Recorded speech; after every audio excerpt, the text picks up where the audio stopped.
चंद्रपूर महानगरपालिकेच्या निवडणुकीत भाजप महायुतीत उमेदवारांच्या प्रचारार्थ महसूल मंत्री चंद्रशेखर बावनकुळे यांनी चंद्रपूर परिसरात जाहीर सभा घेतल्या।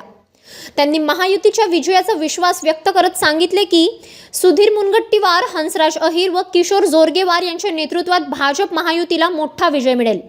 बावनकुळे म्हणाले, महापौर ही महायुतीचाच होईल आणि बंडखोरांना जनतेने मतदान करू नये।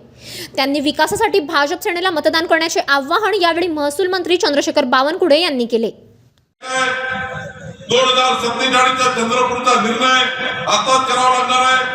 23 वर्षानंतर रस्ता, वीज, पाणी काय असेल सर्व झोपून उठल्यापासून झोपतपर्यंत मनुष्याच्या गरजा पूर्ण करण्याकरता ज्या ज्या योजना कराव्या लागतील त्या योजनाचा ठराव, डीपी प्लान, योजनाचा प्लान, योजनाचं विजन आता या चारही नगरसेवकाला करावं लागणार आहे। कमळ आणि धनुष्यबाण निवडून आले तर माननीय देवेंद्र फडणवीसजींच्या विकसित चंद्रपूरला सही करतील, जोरगेवारजी आणि सुधीर भाऊच्या योजनेला सही करतील। आणि दुसरा निवडून आला तर दुसऱ्या निवडून काय करतील? दुसऱ्या निवडून काय करतील सांगा ना चंद्रपूरचे लोक। तुम्ही नाही बोलणार तर एवढा तू कशाला आलो?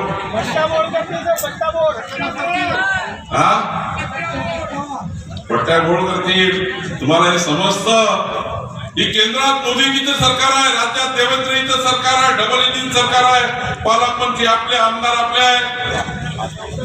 आणि अशा वेळी एक चुकीची बटन दाबली तर या चंद्रपूरला खऱ्या अर्थाने विकासापासून दूर ठेवण्याचं काम हे लोक करतील। म्हणजे करू द्यायचं आहे का? मागचं सांगा ना भाऊ, तुम्ही उभे आहात, बहिणी, लाडक्या बहिणी सांगा ना। अरे तू हालू नको। माननीय देवेंद्रजींनी निर्णय केला आहे, जोपर्यंत भारतीय जनता पार्टीचं सरकार महाराष्ट्रात आहे तोपर्यंत लाडक्या बहिणीची योजना आम्ही चालू ठेवू। एवढंच नाही तर पुढच्या काळामध्ये लाडक्या बहिणीची योजना आम्ही अधिक मजबूत करणार। माननीय जोरगेवारजी, परवा आम्ही नागपूरमध्ये 2200 महिला बचत गटांना 1 लाख रुपयाचं अनुदान दिलं। 10 महिलांचा बचत गट 1 लाख रुपयाचं अनुदान।